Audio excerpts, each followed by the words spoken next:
भावाभंग आहे ना, त्याच्यामध्ये आणि तुकोबरा नाही सांगायचं आहे, जिथं उच्च पद असं म्हणत असतात ना, ते उच्च पद जर कोणतं असेल तर शिवपद म्हणतात. प्रत्येकाला ज्याची अपेक्षा असते असं जे स्थान असतं ते कोणतं असतं, ब्रह्मपद म्हणा, शिवपद म्हणा. आता कोणालाही ते मिळत असते असं म्हणतं. भगवंताने सांगितलं आहे, त्याच्याचा अधिकारी सांगितलं. भगवंताने सुद्धा गीतेमध्ये सांगितलेलं आहे, योग योगी हो, काय हो, तपस्वी को योगी मग करणे बेष्टा दिगी तस्मात योगी. ठिकठिकाणी भगवंताने सांगितलं की तू कोण हो, योगी हो. योगी शब्दाचा अर्थ असा आहे, त्याच्यामध्ये युज धातू आहे. युज धातू म्हणजे जोडणे, बरं का. मग काय जोडणे, जीवाचा परमात्म्याशी चांगला संबंध जोडणे, त्याला योगी असं म्हणतात. आणि भोग काय करत असतो, भोग संबंध तोडतो, आणि योग काय करतो, संबंध जोडतो. भोग म्हणजे आसुरी संपत्ती आणि योग म्हणजे दैवी संपत्ती. मग तो एक जोडतो आणि एक काय करतो, तोडतो, नाही का. मग तो कोण हो, योगी हो. ठिकठिकाणी सांगितलेलं आहे. पण तो योगी हो म्हणजे त्याच्यामध्ये म्हणा अधिकारी सांगितलं. काय सांगितलं, त्याच्यामध्ये 2 पदं ठेवली बघा, त्याग आणि 2 पदं ठेवलेली आहेत. उपलक्षणं म्हणत असतात. अधिकारी म्हटल्यानंतर त्याच्यामध्ये त्याचा विशेष सांगावं लागतं. काय सांगा, नाही का. सामान्य सर्वच तुम्ही हवे हो की, पण मग विशेष असतो की नाही. ठिकठिकाणी कर्माचा अधिकारी, योगाचा अधिकारी, तसा आणखी या शिवपदाचा अधिकारी कोण, योगी. पण योगाच्या लक्षणामध्ये 2 पद आहेत, त्याग आणि शांती. त्याचा अर्थ असा आहे, त्याग आणि शांती उपलक्षण आहे. थोडक्यामध्ये सांगा म्हणजे दैवी संपत्ती. कोणती दैवी संपत्तीमध्ये 26 गुण घेतले, त्याच्यात 2 गुण घेतले, त्याग आणि शांती. अभयम सत्व संशुद्धी ध्यान योग दानम दम अहिंसा सत्यम क्रोध त्याग शांती तेज क्षमा धृती शौच द्रोण भवंती संपन्न. आणि त्याचं लक्षण असतं, लक्षणं दोष प्रमाणाभ्याम वस्तुस्थिती. कोणी कोणाला लाभ प्राप्त करून देत नाही, त्याला तो योग्य असावा लागतो. काय झालं, मग कोण आहे ज्याच्याजवळ त्याग आणि संपत्ती असा जो योगी, तो शिवपदाचा काय. मग त्याला लाभ कोणता होत असतो, गौण लाभ, एक मोठा लाभ. गौण लाभ कोणता, उभयलोकी कीर्तिमान. हे मग उभयलोकी कीर्ती, पुढे सोहळा, पुढे मान, हे सगळे त्याला प्रकार. उभयलोकी सोहळा कीर्ती, नाही उभयलोकी कीर्ती सोहळा पुढे मान, हे प्राप्त होतात. पुढे आणखी सांगतात काय, नाही का. 3ऱ्या प्रकरणामध्ये आहे ना, 3ऱ्या चरणामध्ये केलियाचा डावा. केलियाचा डावा म्हणजे ज्याला स्वतः स्वरूप ज्याला ठाव असं म्हणायचं, त्याचा ज्याला ध्यास असेल, कोणाचा स्वस्वरूपाचा त्याला ध्यास असेल, तर त्या ध्यासामुळे त्याला त्याच्या पदाची काय होते. संसाराचा ध्यास असेल, तर तृष्णा आहे, त्याच्या ध्यासामुळे जीवात्मा कष्टी होत असतो. शिवपद म्हणजे काय, त्याचं आणखी थोडक्यामध्ये वर्णन करतो. तो का म्हणे, अकर्तव्य, ज्याचं सगळं कर्तव्य काय जाते. आता काही करायचं शिल्लक राहिलेलं नाही, प्राप्त करून घेण्याचं शिल्लक राहिलेलं नाही, त्याला अकर्तव्य म्हणतात. म्हणजे पूर्ण स्थिती. त्याला शिवपद म्हणतात. काय म्हणतात तू काय म्हणे या कर्तव्य या नावे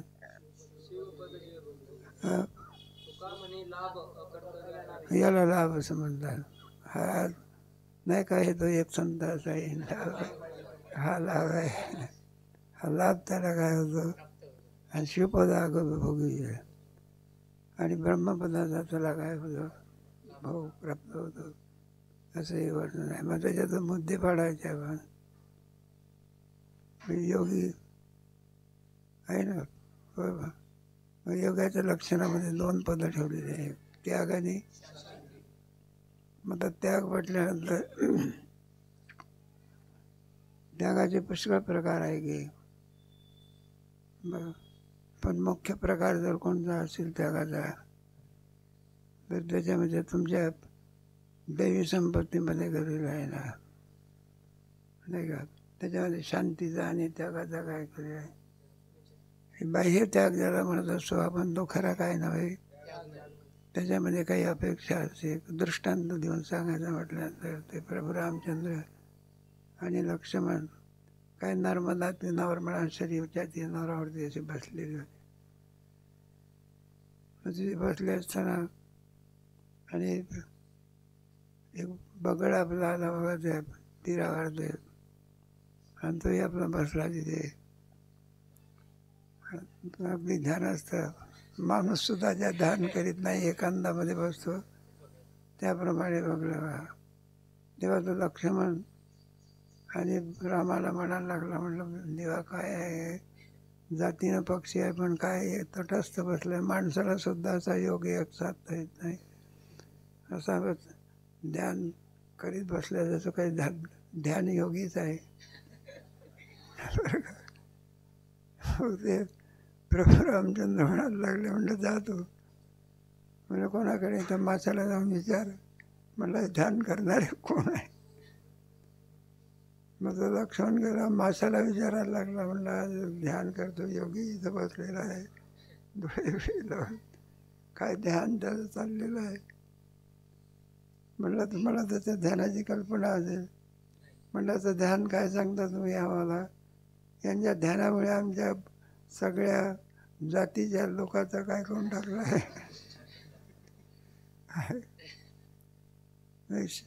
2 पद आहेत त्याच्यामध्ये. एक शांत आहे दोन्हीची आवश्यकता 2च नव्हे पण ते स्वरूपाने सांगायचं. याला साधन शांती म्हणतात. कोणती शांती जे प्राप्त होईपर्यंत संयमावर राहावं लागत असतो तेव्हा साधन शांती म्हणायचं. आणि पुन्हा साध्य प्राप्त झाल्यानंतर ती शांती अवदशा निमाली ठाई तिची काम क्रोध लोभ निमाली अवघी आनंदाची ती कोणती स्वरूप शांती गिळवणी ज्ञेयात हारपैते निवृत्ती आणि त्याला शांती म्हणतात. तुमच्या 16व्या अध्यायात त्याचं वर्णन केलेलं आहे. आणि त्याग कोणाला म्हणायचा तेव्हा आपण ज्याला त्याग म्हणत असतो त्याला वैराग्य असं आपण म्हणत असतो. पण ते टिकावून असतं ते त्याग आहे वाद नाही त्याच्यामध्ये. पण ते त्याग या मनाला योग्य होऊ शकत नाही. मग त्याग तरी असा करा ना अहंकारा आहे काय नुकड वर्णन. आणि 13व्या अध्यायामध्ये ज्ञानेश्वर महाराजांनी त्यागाचं असं मृत्यूच्या त्यागे सगळं लावायचं. घटामधली माती जर काढून टाकली तर घट शिल्लक राहतो का. भस्त्रामधले तंतू काढून टाकले तर शिल्लक आहे. तरंगातलं पाणी काढून टाकलं तर तरंग शिल्लक राहिलं. ते बुद्धिमंती देईन अंत सांडवणी पाहिजे त्याची जे आगावी संसार.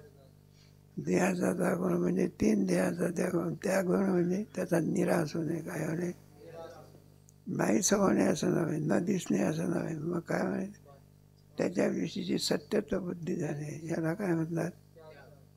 एकदा सत्यत्व बुद्धी गेली म्हणजे त्या करण्याची काही आवश्यकता नाही. त्याचा काय त्याच्यावरचा अहम काढणे. काय काढणे. एखादा मनुष्य शेत विकत असतो. शेतात काही पालट होत असतो का. शेत जसं मग फरक काय झाला त्याच्यामध्ये. आजपर्यंत मालक काय म्हणत असतात, माझंच आहेत, माझंच आहेत, माझंच आहेत. आणि विकल्यानंतर काय म्हणतो तो,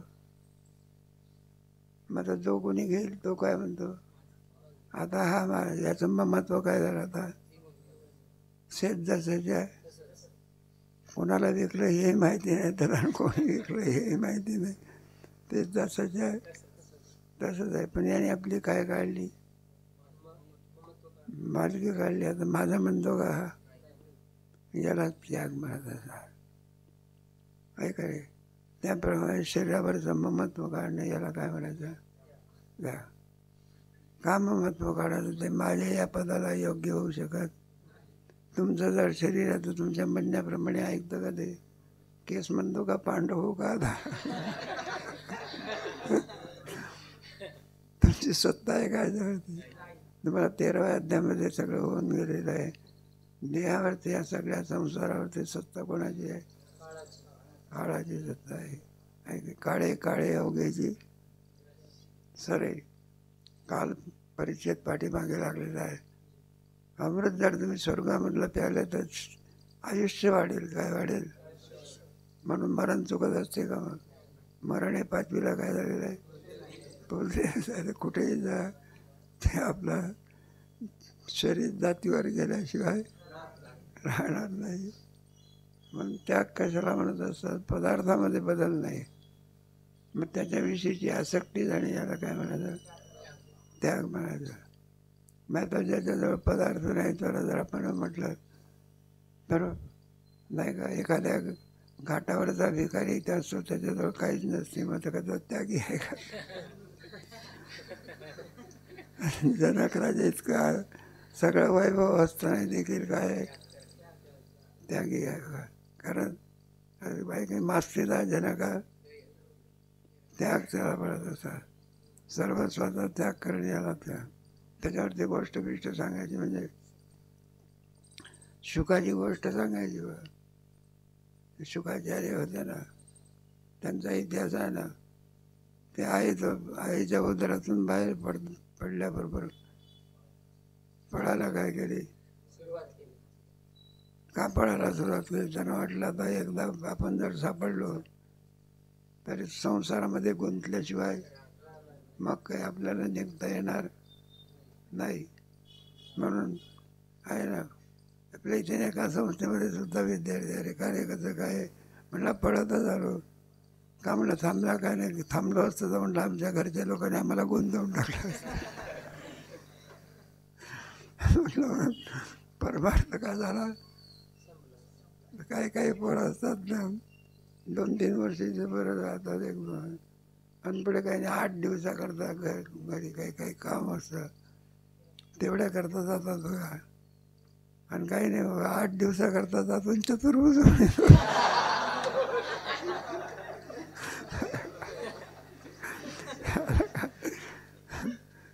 मला काय करेल, गुंतवून टाकेल, आणि जन्म मरणाच्या बंधनामध्ये मी काय पडेल याची जाणीव कोणाला होती. आणि म्हणून ते नागवेची पळवणी. आता व्यासाचा मुलगा, व्यासाला वाटलं आपल्या मुलाचं तोंड तरी बघा मग ते इतिहास आहे ना त्याच्यामध्ये, त्याला हाका मारायचे ना कोणाला, तर झाडं होत तसे काय ते तसे, इतकी योग्यता होती ते, नाही का. तर भी नाही दो असं म्हटलेलं आहे. पण योग व्यासनारायण सांगितलं, म्हटले बा जातो तपश्चर्या करता, आमचं काही हे नाही, पण जनकाची भेट घेऊन जा. कोणाची, मग तो कोणाच्या भेटीला गेला, हे काय की जाता येते का, जनक काय ते काही काही कामगार आहे का मग भालदार चोपदार म्हणलं मला कोणाची भेट घ्यायची आहे, जनकाची. मग याने सांगितलं, म्हणलं एक मुलगा आलेला आहे तुमची भेट घेण्याची, काय करतो, इच्छा करतो. तेव्हा जनक राजे म्हणायला लागले, म्हणले बा संगम जगतो, संघ टाकून तू आमच्याकडे काय भेटीला आहे. ते शुकाचार्य बघा, शुकाचार्य विचार करायला लागले, आपल्याला काय नागडा तर शुकाचार्य होता, काही कपडे नाही, काही नाही, काही नाही, बरंही नाही. आणि संगम जगतो म्हणजे टाकून आमच्याकडे काही धन आहेत का, दौलत आहे का, घर आहे का, काय आहे, काय टाकून यायचं. पुन्हा सांगितलं मला शोक आलेलं आहे. नाही आता ज्या अर्थी टाकून काहीतरी या असं सांगते, त्या अर्थी मोठ्याच्या बोलण्यामध्ये काहीतरी रहस्य असलं. मग तो कोणतं रहस्य आहे म्हटलं. नाही, आपल्याला शुक हे नाव जन्माच्या अगोदर होतं का? मग आलेलं नाव आहे ते. काय म्हणजे सांगा, आलो आहे म्हणून सांगा. शुकाचा काय केलं, त्या शुक या नावाचा काय केलं ना, सांगा मी आलो आहे म्हणून. हो. पुन्हा जनक राजे म्हणतात संगम जगत्व. म्हणलं आता काय टाकायचं आहे, नाही का घराचा काही प्रश्नच नाही, अमकं नाही जमकं नाही. त्याच्यात मला प्रश्न पडला, ज्या अर्थी शुकाचार्य असं म्हणतात त्या अर्थी काहीतरी रहस्य असलं. मग त्याच्यामध्ये टाका आलो आहे इतकं सांगायचं. काय सांगायचं, आता मी टाकला, काय टाकला. मग एवढ्यावरही काम मागलं नाही बरं का. तरी म्हणाले अजून आम जसाच्या तसाच आहे. फक्त सांगितलं आलो इतकं सांगितलं. काय मग शुकाचार्य येऊन त्यांना भेटले. सारा विप्रायचा मग संघ कशाला म्हणत असतात. आपण जे माहीत पदार्थाच्या विषयी अंत धारण केलेलं आहे हाच संघ आहे. परमात्मा स्वरूपाच्या ठिकाणी ना देह नाही, वासना नाही, काही नाही. असंगो योयम असं आहे. तिथे आहे का काही, हे सगळं जे आहे हे कोणाचं आहे. देही सुद्धा आपलं स्वरूप आहे, तेव्हा भिन्न आपण स्वस्वरूपाच्या. कारण देह कर्मामुळे प्राप्त झालेला आहे. कशामुळे, अगा कर्मे जाई तो ते सुखदुःखी पडावे ते तो ते उगाणले कर्म तेव्हाची पुसले जन्मासवे मग श्रम सकाळी. त्याग तरी आहे कैसा करा अशेष दे अहमता सांडोनी आणि त्याची जे जेवी जेवी सगळ्या संसार. देहाच्या विषयी असलेले जे ममत्व, पहिला अंत आणि दुसरं काय असते ममत्व असतं. अहंत म्हणजे काय, ममत्व आहे. स्वतःविषयी असणं त्याला अहंत म्हणायचं. काय म्हणायचं, आणि आपल्या भिन्न पदार्थाच्या बाबतीत ममत्व. देहा अज्ञानी अवस्थेमध्ये अहमचा विषय असतो कोणाचा. आणि पुढे विचार झाल्यानंतर ममाचा विषय होतो. कशाचा, एखाद्याला विचारलं म्हटलं तो कोण आहे, तर म्हटलं आम्ही गोविंदा आहे, काय केशव आहे, त्याचा आम घेतला बघा. कधी आमचाही विषय होतो. शरीराला कधी काय म्हणतो मी म्हणतो, आणि कधी कधी काय म्हणतो भिंतीला आम भिंत म्हणतो. इतका शहाणपणा आहे ना, भिंतीला मात्र काय म्हणत नाही, पण माझी म्हणतो. पण शरीराला काय म्हणतो मी म्हणतो. पुन्हा काय म्हणतो, माझा डोळा दुखू लागला, माझा पाय दुखू लागला. मग हा आपलं भिन्न असतो. काय असतो, आणि हा भिन्नता दाखवतो. अभिन्नता आहे. मग कशा करता येईल सगळं सांगितलं. त्याग त्याग म्हणजे कशा म्हणतो, ज्या शरीराला आपण मी म्हणतो त्या शरीराचाच मुळामध्ये त्याग होणं म्हणजे सर्वस्वाचा काय होणे, त्याग होणे. त्याग तरी ऐसा करा अहंकार. अहंकार गेला आणि तुका बरे इथलंही काही देव ऐके हे वचन. सगुण अभिमान जाळीमान त्याग असं म्हणा. आणि पुढे शांती, त्याच्यात दोन प्रकार, स्वरूप शांती आणि साधन शांती. स्वरूप शांती गुळवणी ज्ञेयाते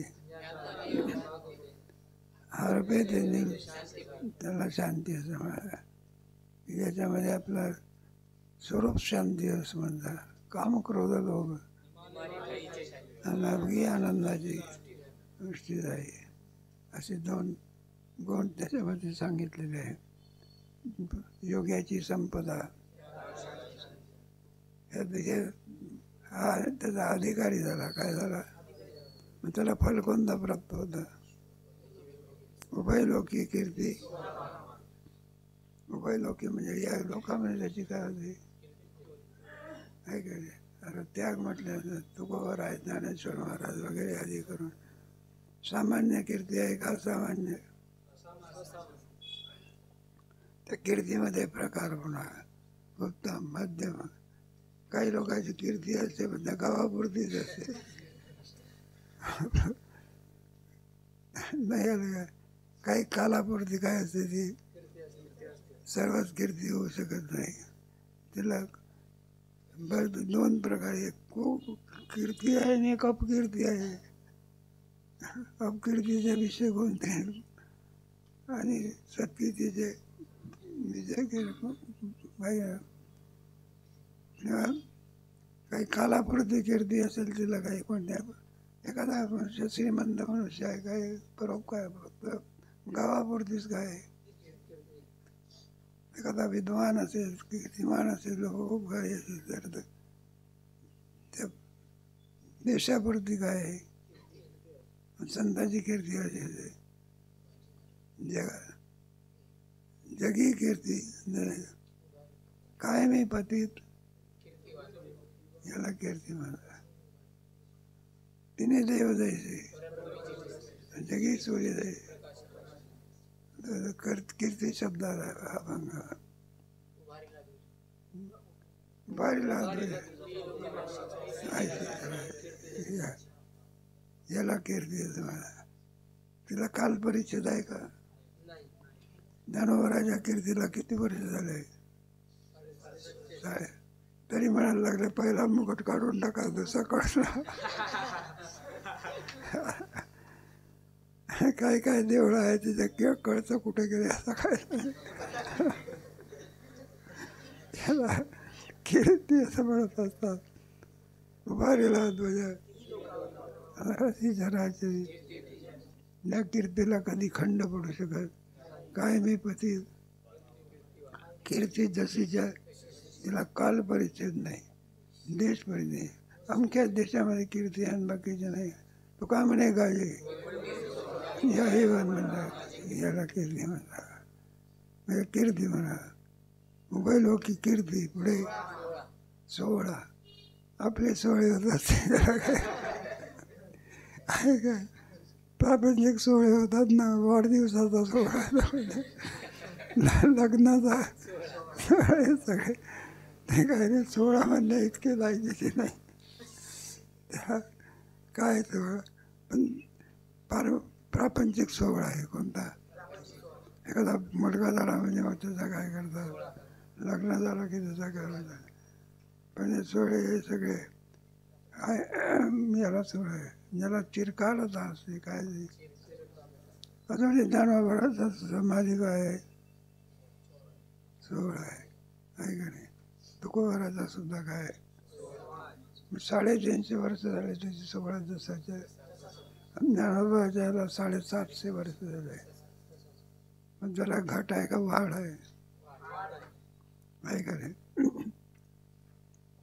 आमच्या वेळेला आम्ही आलो नाही तर 1956 मध्ये, त्यावेळेला ज्ञानोबराचा 16 झाला. ते त्यावेळेला त्या 16मध्ये काही 25-25 हजार लोक असायचे. किती? आणि आताच्या काळामध्ये दिंड्या किती असायचे. आता विचारावं लागत असते तू कोणत्या दिंडीमध्ये आहे, तर म्हटलं मागच्या सांगू का पुढच्या सांगू. समोर आहे तेवढ्या पाठीमागे नाही का. एक दिंडी गावाला जाऊन पोहोचते, एक दिंडी सुरुवात होते चालायला. याला म्हणतात 16. ज्ञानोबर आहे, तुकोबर आहे, नामदेव आहे. समकालीन असताना तीर्थे असायला गेले किती लोक होते. काही लोक म्हणतात तुम्ही हा गाव बोलत असा, हा गाव बोल. आम्ही सांगत असतो गाव म्हणला ज्ञानोबर आहे, नामदेव आहे, गेले जवळजवळ 2-2.5 लाख लोक काय होते त्यांच्यासोबत होते. म्हणला इतकं कुठं शक्य आहे का? मग त्यांचं प्रतीक आम्ही या सांगत असतो. आता सुद्धा नामदेवराय आणि ज्ञानेश्वर महाराज, ज्ञानेश्वर महाराज पंढरपूरला जायला निघाले, किती लोक असतात ऐकले. याला म्हणायचं सोहळा, उभयलोकी सोहळा कीर्ती मान काय पाहायचा आहे. आद्यपूजेचा मान कुणाला मिळालेला आहे. कुठे बघा, निवृत्तीनाथ महाराजांचा ना अग्रपूजेचा मान. हत्तीने गळ्यामध्ये माळ कोणाच्या घातली ती निवृत्तीनाथ. याला मान म्हणतात. उभयलोकी सोहळा कीर्ती हे कोणाला प्राप्त होत असते. योगी ऐक त्या गाणी बरोबर आहे ना. हेच खरे योगी आहे. देव म्हणते रुक्मिणी नाटी योग आहे. मग योगी या पदाला कोण कोण प्राप्त होत असते. योगेश्वर यत्र योगेश्वर. हे गाणी विचारलं होतं ना, तर म्हटलं का काय आहे तुमचं हे सगळं. तुम्ही भगवान श्रीकृष्णालाच योगी योगी म्हणत असतात ना. अर्जुनाने काय कर, अर्जुनी सुद्धा काय योगीच आहे. ज्याचा परमेश्वराशी संबंध आलेला असतो त्याला काय म्हणायचं. कोणत्याही भक्तीच्या द्वारा, क्रियेच्या द्वारा, योगाच्या द्वारा, ज्ञानाच्या द्वारा आहे तसं ज्ञानयोगी. भक्तीच्या द्वारा आहे तसं तर कर्माच्या द्वारा आहे तसं, आणि अष्टांग योगाच्या द्वारा जसं योग. चांगल्याशी संबंध जुळून देणं याला. आणि असोही संपत्ती काय करते, तोडते बघा. आणि दैवी संपत्ती काय करते, जुळवून दे. एक दृष्टांत त्याच्या भाजीला कोणीतरी राक्षस गावाला त्रास द्यायचा. काय करायचा, राक्षसी वृत्तीचा मनुष्य तरुण झाला, गावाला त्रास द्यायचा. मग त्या गावामध्ये भगवान बुद्ध आले. त्यांना कळालं, म्हणलं आम काम करत साहेब, लोकांना काय तसं. मग त्याचा वाईटपणा काय करायला पाहिजे. मग ते बदनाम केले. लोकांनी सांगितलं, म्हणले अहो जाऊ नका, तो राक्षसी मनुष्य आहे. त्याचा उद्धार करण्याकरता कोण गेले, भगवान. मग त्यांनी केलं विचार, कशा करता आले, काय आले. मग त्याने सांगितलं, तुझी देण्याची इच्छा आहे का. फारसं काही मागत नाही, एक झाडाचं काय मागतो, पान माग. हो म्हणलं, मी एवढा समर्थ असताना तुम्ही झाडाचं पान मागताय, त्याच्यात आमचा कमी पण आहे की लाज आहे की. म्हटलं जास्त मागत नाही, आम्ही संतुष्ट असतो, थोडं दिलं तरी काय होतं. मग ते झाडाचं पान त्यांनी काय केलं, तोडलं बघा. मग तोडून त्याला मग त्यांनी सांगितलं, कोणी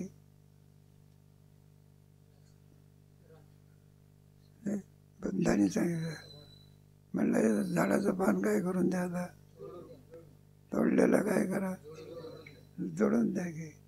तर म्हणलं कधी शक्य आहे काय, कधी जमत असतं का, कधी एकदा तोडल्यानंतर पुन्हा जोडले जात असते का. म्हणलं जोडल्या जाते की. म्हणलं काय बोलता तुम्ही, जोडलं पुढलं असं कुठं शक्य आहे. म्हणलं जोडून दाखवू का. म्हणलं हे पास जोडून जर दाखवलं तुम्ही तर तुमचं सेवा करील. काय करी, सेवा करील. भगवान बुद्धाने ते झाडाचं पान काय केलं, आणि मग त्याचा आहे ना, भगवान बुद्धाचा तो काय झाला, तोडणं कसं आहे आणि जोडणं काय आहे. आसुरी संपत्ती देवाचा संबंध काय करते, तोडते. दैवी संपत्ती असत्यम प्रतिष्ठान प्रवृत्तींचं निवृत्तींचं जनान विदू न शौचम न साचारू न ते संबित. म्हणजे आसुरी संपत्ती, आसुरी संपत्ती लेश ज्याच्या ठिकाणी नाही. आणि सगळी कोणची संपत्ती आहे, दैवी संपत्ती आहे. योग्याची संपदा त्याग आणि शांती. दोनच घेतले, दोनच असा त्याचा अर्थ नाही, उपलक्ष नाही काय नाही. अशा 26 गुणाचा तो काय असतो, अधिकारी असतो. आणि त्याच्यामुळे तुझ्या कीर्तीला कोणत्याही प्रकारे काही नाही पारावार नाही त्याची सोहळे होतात. वैलोकी कीर्ती सोहळा मान. आपण म्हटलं हे सगळं काय आहे? त्याग आणि शांतीमुळे त्याला काय मिळालं आहे? मान मिळाला आहे, सोहळा मिळाला. म्हणजे तुमच्या तीळ संक्रांतीसारखं झालं. एकाने एक घ्यायचं, दुसऱ्याने काय करायचं? द्यायचं. हे राजे म्हणला घुसनमारीचा धंदा झाला. तुम्ही याला द्यायचं आणि त्यांनी याला. मग याने काय करायचं? त्याग शांती द्यायची आणि त्यांनी काय द्यायचं? सोहळा आणि मान द्यायचा. म्हणला हे घुसनमारीचाच आहे. पण ते साहेब, एखाद्या वैभवाकडे आपल्याला जायचं असेल, एखाद्या श्रीमंताकडे जायचं असेल, एखाद्या महालाकडे जायचं असेल, तर एक आहे की जात असते, एक त्याला झाडा द्यावं लागतं.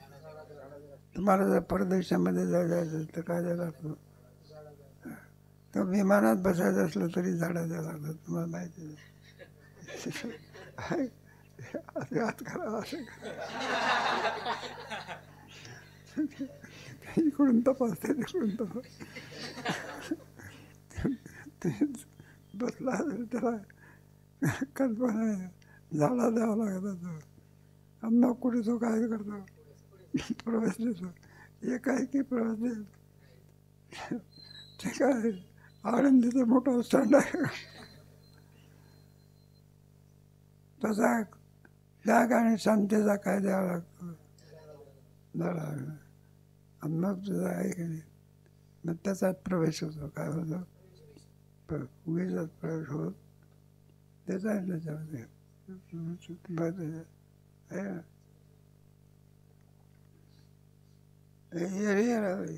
भाग्यस्थळी देणे झाडाचे, भाग्यस्थळी देणे झाडा. तसं त्याग आणि शांतीचा काय द्यावा लागतो? कष्टाने मिळवलेली अशी त्याग आणि शांतीचा काय द्यावा लागतो? तेव्हा शिवपदाला काय होत होतो? प्राप्त होता. केली फावला ठाईचा प्रश्नाचा. केली पावला आपलंच स्वरूप आपल्याला प्राप्त होत असते, ज्याच्या ध्यासाच्या योगाने, नाही का? टाव म्हणजे ध्यास घेणे. ज्याने आपल्या स्वस्वरूपाचा, नामस्मरणाचा किंवा साधनाचा ध्यास घेतलेला आहे, त्याच्याद्वारा त्याला स्वरूप स्थिती काय होते? प्राप्त होत असते. पावला तुटावा आणि तृष्णेचा तो लाव कासा घ्यायचा. तृष्णेचा लाव. संसार म्हटल्यानंतर तृष्णा ही मोठा प्रतिबंध आहे. कोणत्याही कार्याला अडथळा करत असतो त्याला काय म्हणतात? तुमच्या पंचदशीमध्ये एका 3 प्रकारचे काय केले? भूत प्रतिबंध, भावी प्रतिबंध. मग तृष्णा ही काय? जी कधीही पूर्ण होत नसते तिला काय म्हणते? मेरूही आता आली तरी म्हणे एखादी आहे का? मेरू परवा इतका धन्य मिळाला तरी सुद्धा त्याला ती तृष्णा गप्प बसून देत. म्हणून तृष्णा हा प्रतिबंध असला संसारामुळे, त्याचा अभ्यास असेल तर तो कष्टी झाल्याशिवाय राहत नाही. तृष्णा असे ना, जी कधी सुद्धा तृष्णेचंच रूपांतर त्याला लोभ म्हणतात. काय म्हणायचं? माणसाला अपेक्षेपेक्षा सुद्धा मिळूनही सुद्धा. एक सहज दृष्टांत आपला, एक आपला असे मंदिरं तयार करायचं बघा. देवाला बसवण्याचे मंदिर असतात ना, त्याचे ठरलेले भाव असायचे. त्याचे काहीतरी 15,000 म्हणा किंवा काहीतरी असे असायचे. मग ते गुलाब बाबा म्हणून मोठे बाबा म्हणून गेले तिकडे उत्तर वराडामध्ये. त्यांचे सगळे VIP लोक शिष्य, सगळे मुख्यमंत्र्यावर. मग त्यांना ते मंदिर घ्यायचं होतं.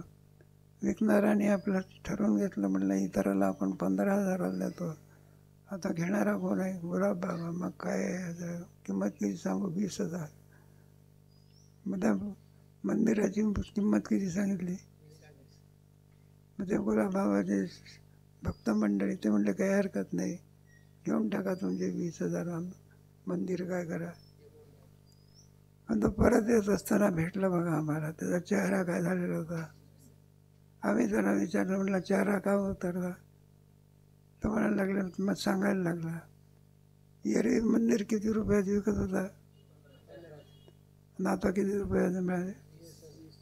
मग आता आनंद व्हायला पाहिजे काय? 5,000 काय मिळाले? म्हटलं एवढं तुम्हाला आनंद व्हायला पाहिजे, चेहरा का उतरला? म्हटलं आमची चूक झाली. काय झाली? 25,000 सांगायला पाहिजे. 5,000चं काय झालं?